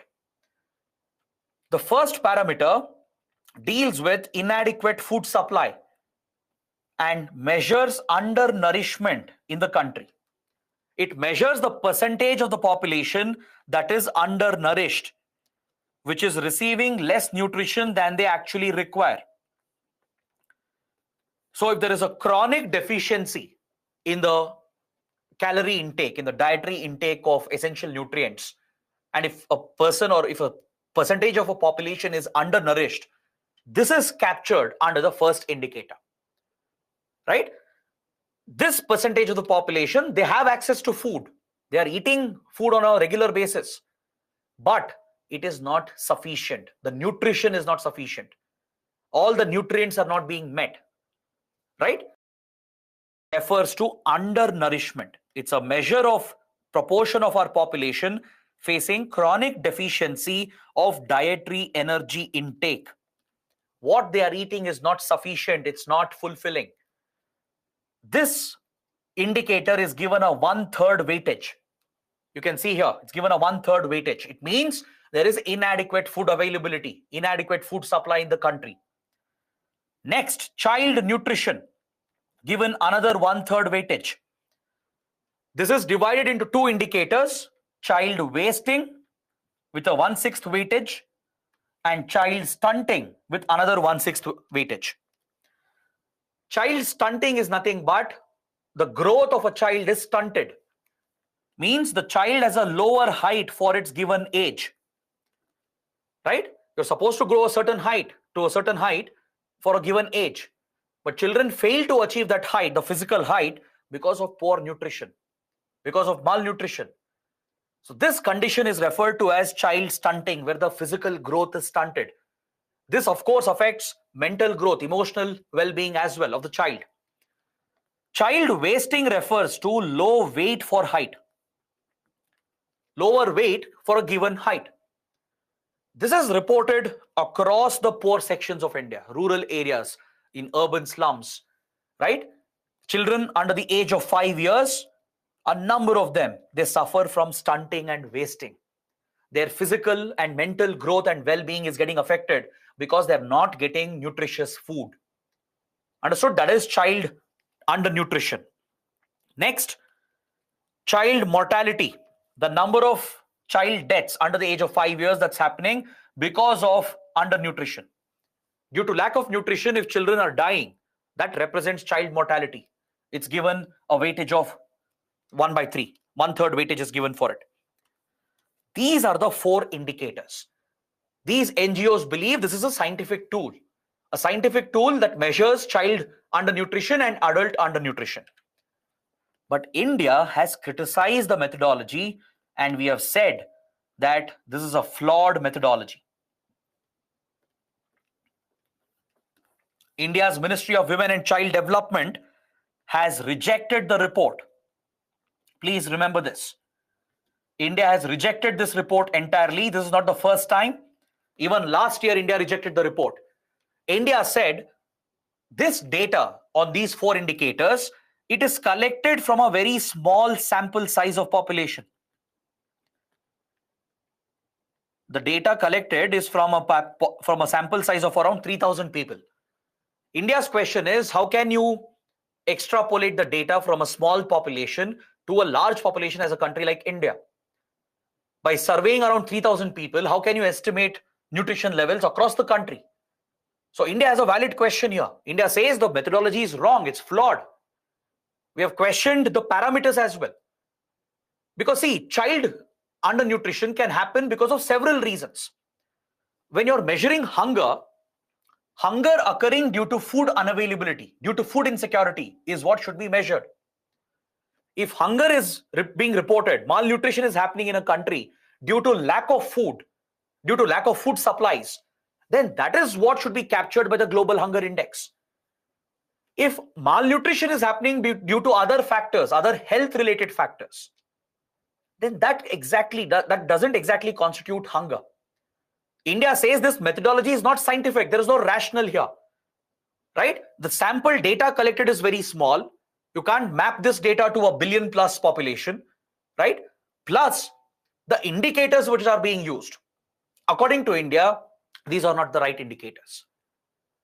Just by focusing excessively on child undernutrition, how can you conclude that the whole country is underfed or there is malnourishment and hunger across the country, right?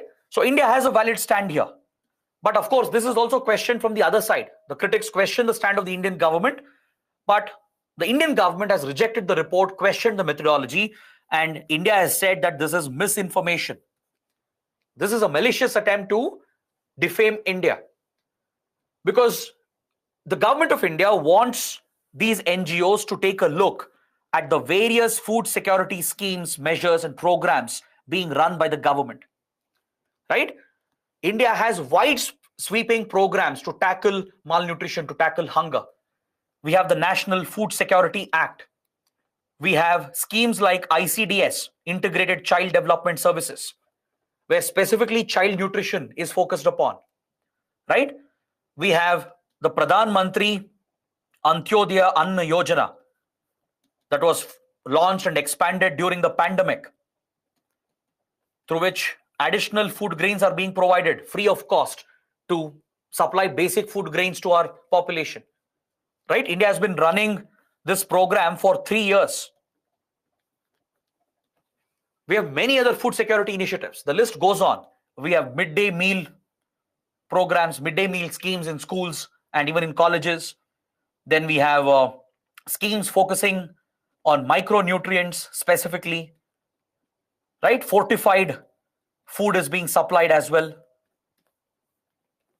There are several schemes, programs that focus on pregnant women, their health, that is maternal health and infant health.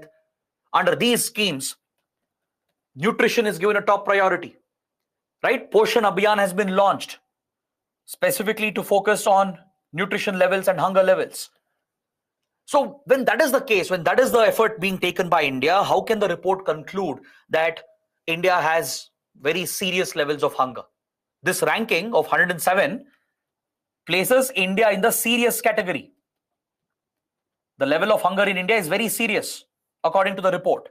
But India rejects this and counters this by saying that the methodology itself is flawed and it doesn't take into account the various steps, measures taken by the government to solve the challenge of hunger and malnutrition, right? So it's because of this controversy, the topic becomes very important. So focus on the report itself, the findings of the report, especially India's performance in the last 2-3 years. Which are the organizations publishing it?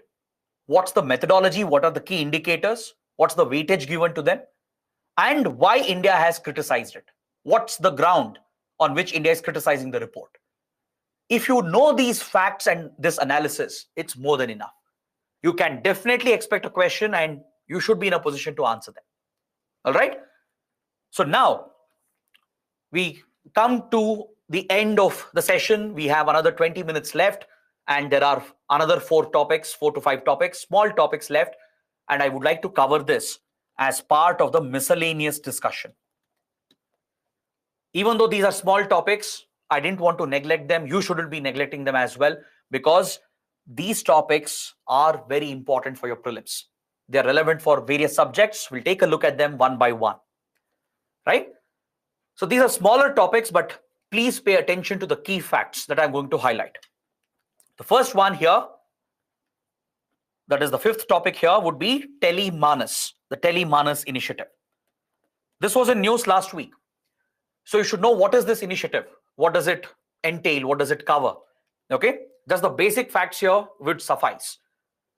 Tele-Manas stands for Tele Mental Health Assistance and Networking Across States. Essentially, it's a mental health initiative to promote access to mental health care. A tele-service, basically a remote service, has been launched by the Ministry of Health and Family Welfare in association with the government of Karnataka and NIMHANS, which is a key institution in the field of mental health care. Is that clear? See, mental health care is quite often neglected. There is a stigma attached to it, right? In India and around the world as well, even today, people, governments and societies, they fail to recognize mental health, be it anxiety, be it panic attacks, depression, right, suicidal tendencies. These issues are not addressed adequately because there is a stigma surrounding it. Nobody acknowledges the issue. People are embarrassed to acknowledge that they suffer from anxiety and depression, right? This is a worldwide problem, not just in India. The problem is more aggravated in conservative societies, in orthodox societies like India. So the government is making efforts in the last few years to open up this sector, to recognize mental health conditions as serious healthcare conditions, right? There's nothing to be ashamed of. There are various factors which contribute to the decline in your mental health. This leads to numerous problems. It affects physiological performance. It affects one's day-to-day life. It affects one's social life and economic contribution as well. So this has a societal impact. It has an economic impact also. So to address this key challenge, India had launched the National Mental Health Program back in 1982. 1982 itself, we had launched the National Mental Health Program. But even after this, the stigma still remained. There wasn't much awareness about mental health care. Recently, in 2017, Mental Health Care Act has been passed. The Mental Health Act has been introduced. Under the National Health Mission, top focus has been attached to mental health. So today there is growing awareness, growing efforts from the government, from the healthcare industry to address this challenge.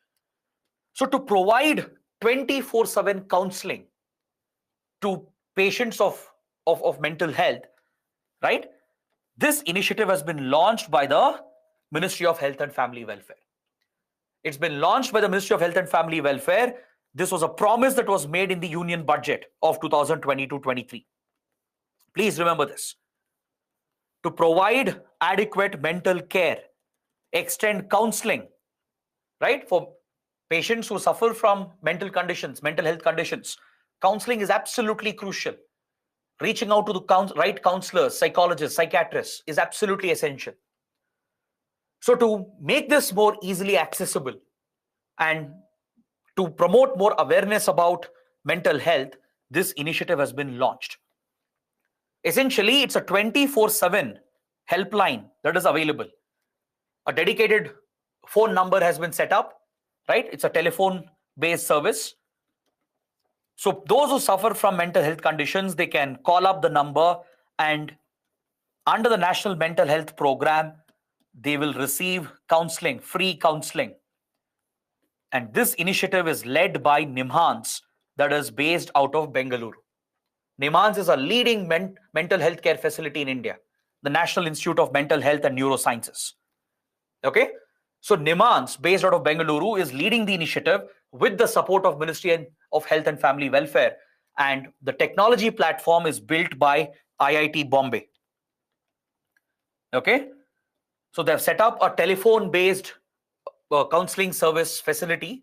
This telephone-based platform has been created, and the services will be available in different languages, right? A dedicated IVRS system, an automated response system has been set up, right? So once you reach out through this 24/7 facility, you'll be connected with counselors, psychologists, psychiatrists, depending on the condition, and regional centers will come up across states, and up to the grassroots, this service will be extended through the Telemanas initiative.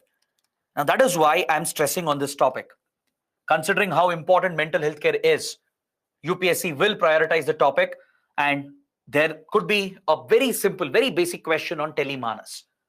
UPSC could ask, what is Telemanas? What is it related to? It was recently in news. What is it related to? It's related to mental health care, right? Also know the basics of this initiative that I've mentioned, and that is more than enough, more than sufficient. So here I've listed out the objectives of the National Mental Health Program that I was talking about, right? This program was launched in 1982. It has been revised and upgraded several times.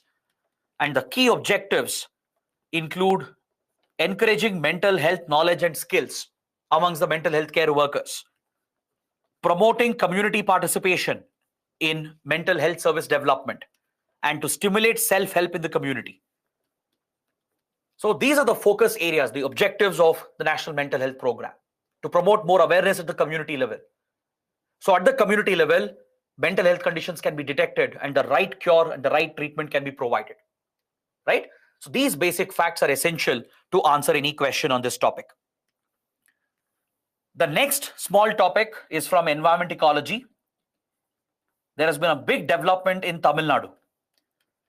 The state government of Tamil Nadu has set up the first slender loris sanctuary of India. Is that clear? Last week, the government of Tamil Nadu notified the establishment of the first slender loris sanctuary in India. Slender loris, it's a primate species. You can see that in the image here. I've added an image as well for your reference, right? It's a very unique looking animal. It's a primate, it's an ape-like animal, and it is an endangered species. So to protect this endangered species, the Tamil Nadu government has taken a major conservation step, and it has announced the establishment of India's first slender loris sanctuary. So without a doubt, it's a very important topic for environment and ecology. You should know where the sanctuary is located. You should know the basic details about slender loris.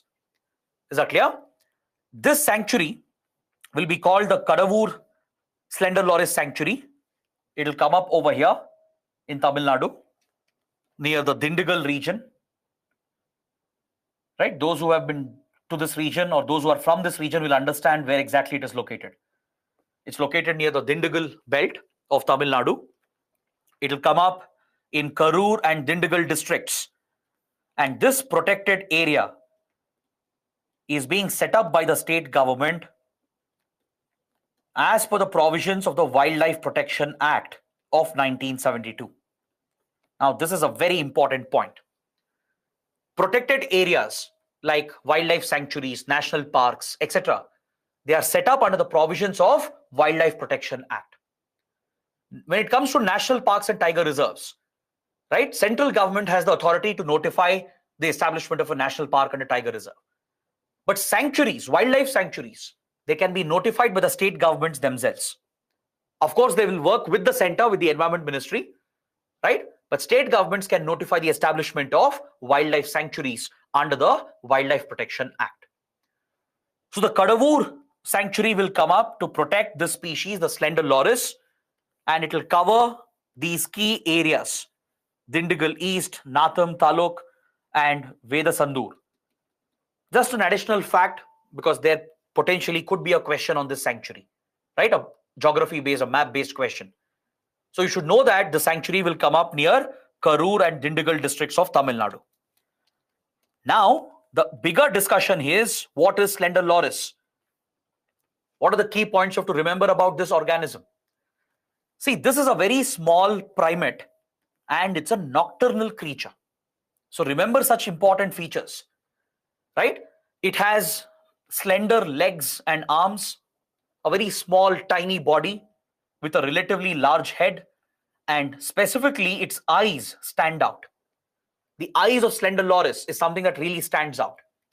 Okay, so that is what distinguishes the slender loris. This small nocturnal primate, it is endemic, it is native to southern India and Sri Lanka. You cannot find it anywhere else in the world. Okay, there are three variants of slender loris that you come across. We have the Mysore subspecies, the Malabar subspecies, and another general subspecies or a general variant. Three types of slender loris are found in India. They are found primarily in the Western Ghats belt. So this basically covers Karnataka, right? Across the Western Ghats of Karnataka, especially in the Nilgiri ranges here, where Karnataka, Tamil Nadu, Kerala intersect. Slender loris is found in the Malabar region of the Western Ghats as well, in Kerala. It's found in Tamil Nadu, right? Even in parts of Andhra Pradesh and Telangana. And you find slender loris here in Sri Lanka as well. So this is the range of slender loris. Please remember this. It is native, it is endemic to southern India and Sri Lanka. You find it primarily in Western Ghats of Karnataka, Tamil Nadu, Kerala, parts of Andhra, Telangana, and you find it in Sri Lanka. The vegetation where you can find it is tropical scrub deciduous forests and tropical rainforests. This is where you find the slender loris, the vegetation. These animals are primarily tree-dwelling animals. They spend most of their lives on trees. That is something that's unique, special about this animal, right? These terrestrial animals, they're not usually found on land. They're found mainly on trees. They dwell in these thick shrubs, in the thick canopy of the forest. They hide themselves. They're actually very shy creatures. They're very, very shy, very scared, right? They camouflage themselves in the thick canopy of the forest, and they're always found on the trees. The slender loris performs a critical biological function, right? This is another unique point where a prelims question can be asked. It mainly consumes pests, insects, bugs, worms, etc. They are consumed by the slender loris.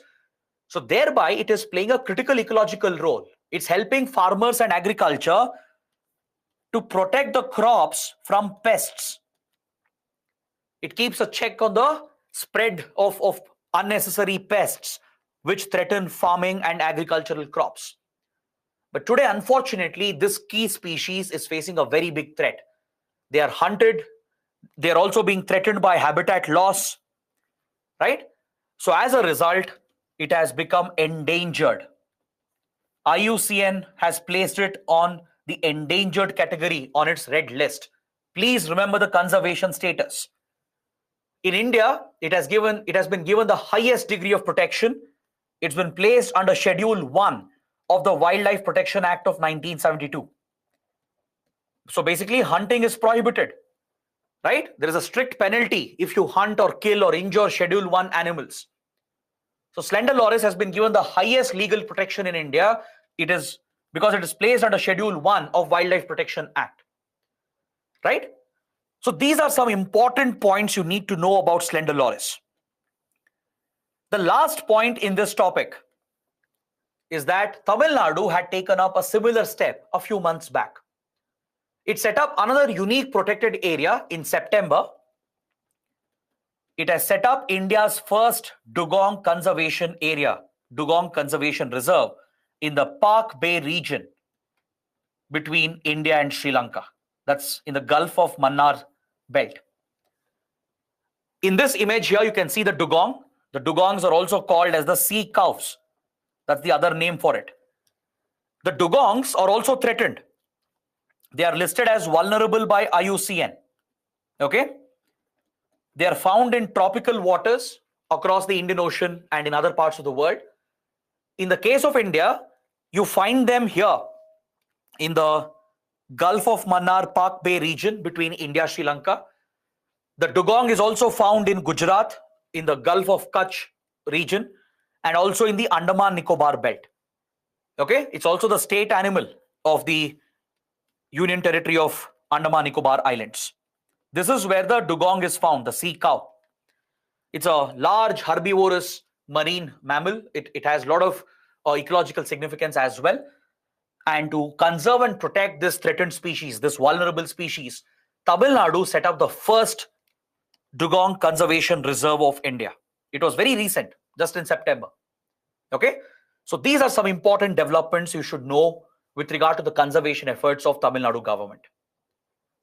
Now we come to the last two topics, two very small topics. Right? We'll have a discussion on this, and after that, I'll take all your questions at the end, because all these are small topics, very small discussions. Another topic that was in news was the next generation launch vehicle, or NGLV, that ISRO proposes to develop. Last week, it was announced by ISRO that it is planning to develop a new rocket, a new launch vehicle. I'm sure many of you know that. Currently, the workhorse of ISRO, the primary reliable launch vehicle of ISRO, is the PSLV, the Polar Satellite Launch Vehicle, right? It's been very reliable for India. We have seen many successful launches, right? We have launched many satellites into orbit. We have launched foreign satellites as well by using the PSLV. PSLV has been a reliable workhorse for ISRO. The other major launch vehicle of ISRO is the GSLV, right? The much heavier, larger rocket to lift heavier payloads into orbit. So these launch vehicles, of course, they will become outdated sometime in the future. The technology behind PSLV, GSLV is slightly outdated already, because they have been in development since 1970s, 1980s. In the next 10-20 years, we will reach a point where PSLV, GSLV will be outdated. Plus, ISRO has faced many challenges with GSLV, especially with cryogenic engines, right? So to develop the future launch vehicle, right, that will last decades for India, that will power our space program for decades together, a new ambitious program has been launched, and it's tentatively named as NGLV, the next generation launch vehicle. Okay? ISRO chairman and few ISRO scientists, they have given some basic details regarding the next generation launch vehicle. This launch vehicle will be designed to be cost efficient. It will be reusable. You might have heard about SpaceX of Elon Musk, right? SpaceX specializes in reusable launch vehicles. You can reuse the rocket components, the rocket engines. This will bring down the cost of space exploration and space activities, right? It will increase it will actually bring down the turnaround time. You can have more missions planned if you reuse the rocket components. So based on this model, ISRO is also going to pioneer a new launch vehicle. This launch vehicle will be reliable, cheap, cost efficient, and reusable. It is most likely to be a 3-stage rocket. It will employ a mix of cryogenic technology along with clean energy based rocket engine. It will try to incorporate cryogenic, semi-cryogenic features where fuel is burned at very, very cold temperatures. Oxygen, hydrogen, and other fuels they're set up on fire, or combustion takes place at extremely low temperatures. That is cryogenic combustion, right? It produces enormous thrust. So cryogenic technology is crucial for propelling heavier objects into orbit. Is that clear? For human space flight programs, for launching or setting up a space station, right? You need such heavier rockets. You need cryogenic technology. That is why India is focusing mainly on the GSLV. But they all have an end of life. They all have a shelf life. They'll become outdated very soon. So to plan for the future, a new program has been launched to develop the next generation launch vehicle. It will employ semi-cryogenic features where kerosene and liquid oxygen will be used to generate thrust, along with a possible mixture of clean fuel like methane, hydrogen, and others. This is just a tentative plan. It's a blueprint, right? So please be aware of this. Just know what is next generation launch vehicle. What is the vision behind it? The vision is to ensure that this becomes a reliable launch vehicle for the coming decades. So it can replace PSLV, right? It can launch our satellites, our spacecraft, and even our human spaceflight program, which is coming up very soon. The biggest feature of the launch vehicle is that it will be reusable, right? And the idea here is to bring down the production time. The idea is to create such a rocket which can be assembled in days or maybe in few hours, because now private sector is also being roped in, right? So the idea is to develop a reliable, cheap and efficient and reusable rocket which can be quickly produced by the industry within days or maybe within hours, so we can have multiple missions, multiple launches planned. Is that clear? So that is why this is an important development. Coming to the last small topic of the day, the miscellaneous topic, it refers to the Neelakurinji blooms or the Neelakurinji flowers. It has attracted a lot of media attention, right? I'm sure many of you would have seen the image here. Across Western Ghats, from Karnataka to Tamil Nadu to Kerala, there is a unique flower that blooms once in 12 years, especially in the Nilgiri range, in the Nilgiri belt. Okay? You can see these purple, beautiful flowers. It looks like a carpet of purple when this flower blooms. It's very unique because it blooms only once in 12 years.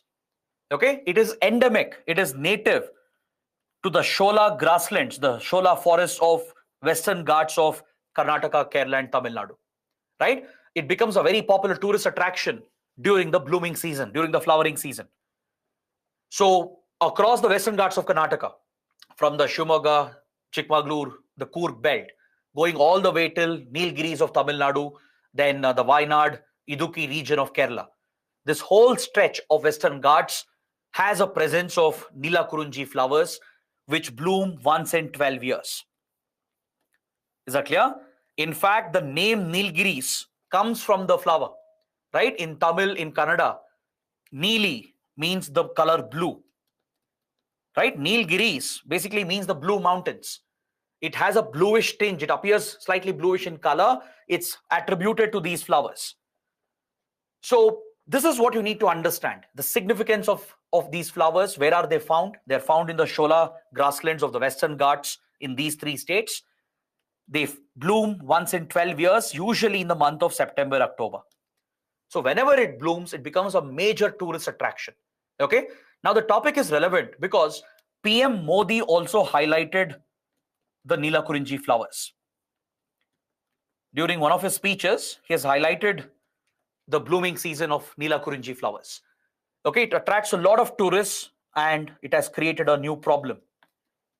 It has created an environmental threat, right? This is what we humans do. We go and destroy everything that is out there. As tourists have increased in these sensitive parts of Western Ghats, they are throwing garbage, they are throwing plastic everywhere, and they are causing enormous environmental damage in sensitive areas of Western Ghats. So now the concern for these governments is to regulate the flow of tourists during the blooming season, during the flowering season. Okay, so that's another issue which makes the topic very important. The last point here is that a native tribe of Tamil Nadu in the Nilgiri belt called the Palian tribe, they use the blooming season to calculate their age. This is an age-old traditional practice. Since the flower blooms once in 12 years, they keep a track of that. And within this small tribe, the Palian tribe, which is native to the Nilgiris, they calculate their age by basing it on the flowering season, on the blooming season, right? So if you're familiar with these unique points, you can answer any question on this particular topic. All right. So this brings my discussion to an end. We have covered 8 important topics. 4 of them were large topics. 4 of them were very small topics. Under each topic, we have covered many subtopics as well. The idea was to give you a comprehensive understanding of all the areas from where questions can come. All right. So now let me take some questions from you. Let me see whatever doubts that are remaining. Let's try to answer as many as possible. And after that, we can close the session for today.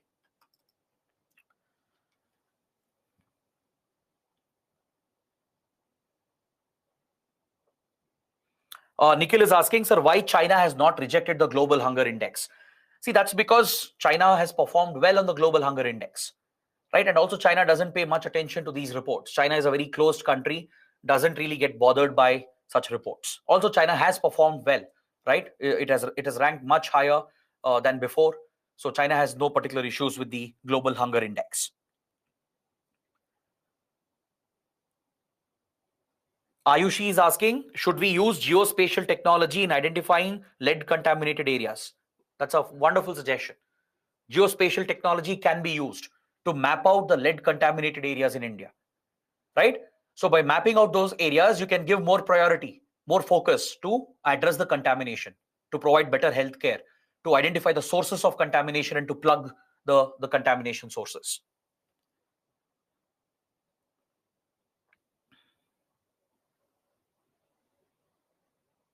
Bhuvaneshwari is asking, sir, can you please repeat that initiative where India was left out? It's called Minerals Security Partnership. It's an alliance created by US and other Western countries. They are working together to secure critical minerals and rare earth metals for themselves. Okay, it was set up recently, the Mineral Security Partnership. And India has been left out. India has been excluded. So India was concerned because we are close friends of these countries. We work with them in many areas. We work with these countries at the quadrilateral grouping. And yet India has been left out. So India felt offended that we were not included in the Minerals Security Partnership.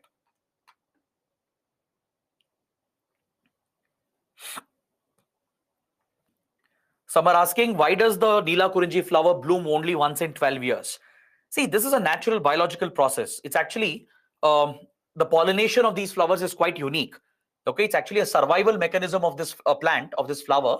And through longer pollination period, right, it is able to withstand any destruction from the predators. There are many herbivores which eat up the plant. Okay, and with a longer pollination period, they become less attractive to the predators, to the animals which consume them. It's actually a survival, a defense mechanism the plant has developed through evolution. So it's a natural process through which it has a long pollination period.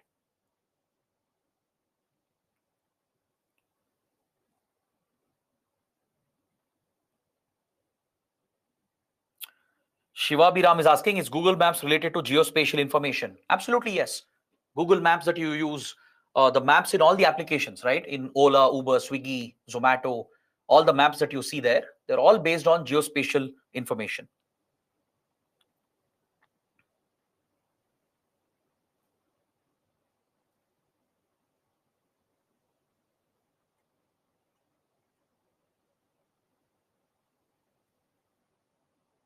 Okay, so guys, these are the questions that I could see and pick out from the chat box, right? I hope the session was fruitful. Do let me know how the session went.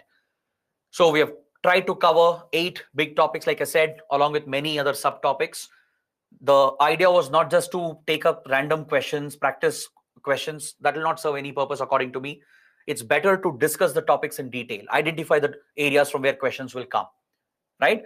Yes, we could have thrown in 10, 20 questions, given it for practice, but it, according to me, doesn't serve a greater purpose. A greater purpose is served when you cover these topics more comprehensively, right? So based on this, try to, revise this, whatever we have covered, try to identify any other related topics which might be connected to this, so that you're thoroughly prepared for these issues, and because they are very relevant for the upcoming prelims, right? So on this note, I would like to end the session for today. Thanks for being with me. Good night, take care, and I'll see you again, hopefully, in another webinar session. Good night.